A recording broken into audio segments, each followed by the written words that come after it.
Moi, je fonctionne beaucoup en tout ou rien. Si quelque chose m'insupporte, ça va prendre beaucoup d'intensité en moi et je vais pas pouvoir mesurer mon émotion, je vais pas pouvoir la gérer et tout va sortir et très fort. On peut pas faire semblant, ça nous submerge, ça nous envahit. Oui, c'est vrai que mes émotions sont souvent extrêmes, c'est-à-dire soit trop, soit pas assez, soit ça va être très, très, très heureux, soit je vais être très triste en fait. Et c'est toujours, ça peut être d'un coup, c'est-à-dire que je peux passer très vite de l'un à l'autre en fait.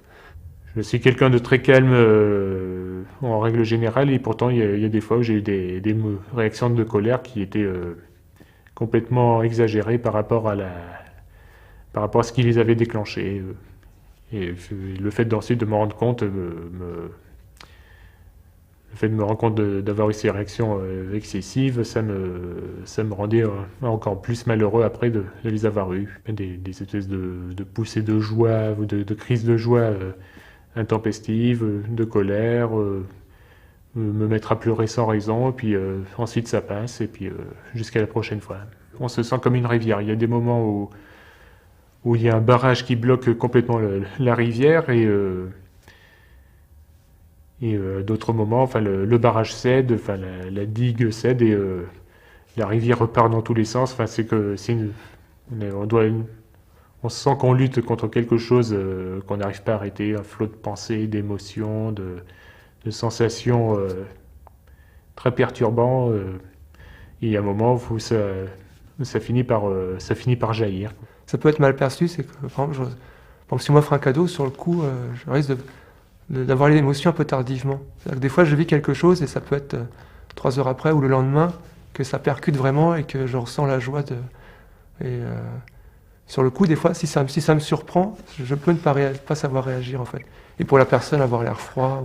Les émotions, au lieu d'être rassemblées, organisées selon un chemin standard, elles vont être reliées les unes aux autres par mille schémas, ce qui va former un paysage très complexe, mais du coup quelque chose qui n'est pas facilement lisible. Donc au contraire, ça va donner un paysage émotionnel extrêmement riche, mais c'est un paysage qui est vu de tous les angles à la fois. Au lieu de le voir d'un point de vue avec une perspective nette, c'est comme si j'étais à plusieurs endroits à la fois, ou que je le voyais de différents angles. Je dirais, c'est pas des émotions non traitées, c'est des émotions qui vont être surtraitées et traitées peut-être de façon un peu anarchique, où tout se relie à tout. Mon cerveau, comment je le vois fonctionner, j'ai vraiment l'impression, c'est assez drôle, mais d'être revenu un petit peu au temps de la machine à vapeur. Je le vois fonctionner comme une espèce de machinerie avec des gens qui sont là à s'affairer, à faire tourner des moulinettes en permanence. Comme si, en fait, une idée qui vient de là va percuter la personne qui est en face ici, qui lui-même va venir percuter dans un autre miroir, qui va lui-même venir percuter dans un... Et puis tout ça se met en tourbillonnant et à un moment donné, je pense que je suis capable de penser à un mot et puis de partir à faire le tour du monde avec et revenir au bout d'une seconde avec un autre concept. C'est comme si tout était relié et que je pouvais avoir accès à tout instantanément. On parle de ça, ça me fait appel à ça, et puis du coup je déborde. Je crois que je me sens comme une cocotte minute qui n'a pas de fond et pourtant déborde. Dans la continuité de ces idées qui fusent dans tous les sens dans ma tête, quand je dois prendre une décision, il y a tellement d'idées qui sont venues s'en mêler, entre guillemets, qu'à un moment, il y a tellement de paramètres qui entrent en compte que je ne sais plus quel paramètre est important et quel paramètre ne l'est pas. J'ai donc tendance à mettre tout au même niveau et je me retrouve avec une telle combinatoire dans la décision, dans les choix que j'ai à faire que finalement, j'en fais pas. Quand on est dans l'aporie, au sens philosophique, on est dans l'incapacité de prendre une décision, on n'en prend pas. Mais c'est pas parce qu'on n'en prend pas qu'on se sent mieux pour autant. On est dans une douleur psychique telle que je comprends que certains se cognent la tête contre les murs. Ah bah le cerveau, parfois il a des bugs, hein. Mais on compense, ça. Pour moi, tout est priorité 1 en fait. Il n'y en a pas un qui aura un poids plus fort. Il n'y a pas d'élément qui va être prioritaire par rapport à un autre. Tout est à la fois prioritaire et autant que les autres. Ce qui fait que je suis obligée de faire des listes chaque jour pour pouvoir à un moment donné organiser ma vie. S'il y a une chose que je sais faire et que je fais parfaitement, c'est remarquer tous les détails. Quand je me balade, j'ai tendance à regarder quelque chose de précis et pas forcément avoir vu l'ensemble du paysage en fait. À me focaliser sur ce qu'il y a à mes pieds ou sur la feuille, sur le tronc de l'arbre. Enfin. Par exemple, je ne suis pas quelqu'un, je ne vois pas mon visage dans sa globalité dans le miroir.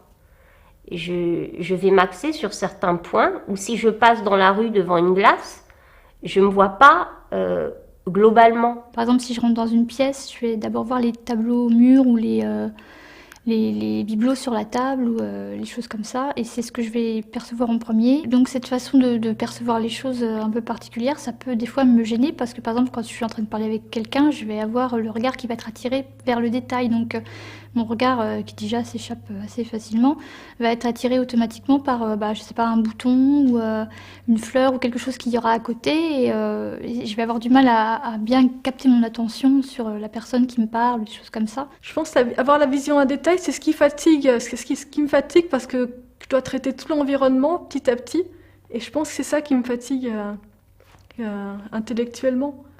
Quand je rentre dans une pièce, je vois tout de suite, immédiatement, et je n'oublie pas où j'ai posé une chose mise à un moment donné il y a des années, quelque part. En fait, Cyril, on a l'impression qu'il mémorise.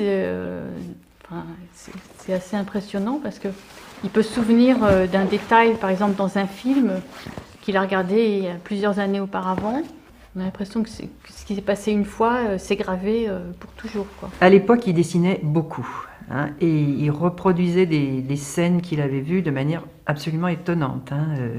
Il avait une mémoire photographique, c'est évident. Et d'ailleurs, j'insiste sur cette mémoire photographique puisque, en fait, il a eu des difficultés scolaires, mais il a toujours été très bon en orthographe. Ça a toujours été le petit génie dans les classes en orthographe. Joachim ne faisait jamais de fautes. Je ne sais pas si j'ai une mémoire exceptionnelle, mais je sais que je fonctionnais beaucoup par la mémoire.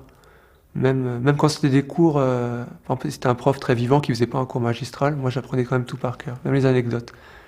Parce que mon cerveau, en fait, il fonctionne un peu comme un ordinateur. Moi, je me sens surtout compétente dans une mémoire visuelle, je dirais même une mémoire sensorielle, et sur le long terme. Donc effectivement, je vais pouvoir avoir des souvenirs très anciens, des souvenirs beaucoup liés aux odeurs, quand j'étais enfant. Je vais pouvoir oublier ou ne pas me souvenir de quelque chose qui m'a été dit, surtout donc sur un mode oral la veille, alors que je vais avoir des souvenirs, je pense que mes plus vieux souvenirs, je devais avoir 2 ans et demi, 3 ans. Quelque chose qui a été vu il y a 10 ans, ou hier pour moi, a la même prégnance, la même force dans mon esprit que... En fait, il n'y a pas de différence pour moi. Quelque chose appris il y a très très longtemps, ou quelque chose appris hier, et quelque chose que j'apprendrai demain, aura la même puissance dans mon cerveau. Je n'oublie rien. Du coup, c'est atroce parce que j'ai l'impression que à l'image d'une bouteille qu'on essaye de remplir et qu'elle n'a pas de fond. Et pourtant, je suis capable d'aller chercher au fond et instantanément récupérer la chose. Alors, du coup, je me demande comment on fait. Comment on fait pour se vider la tête, en fait?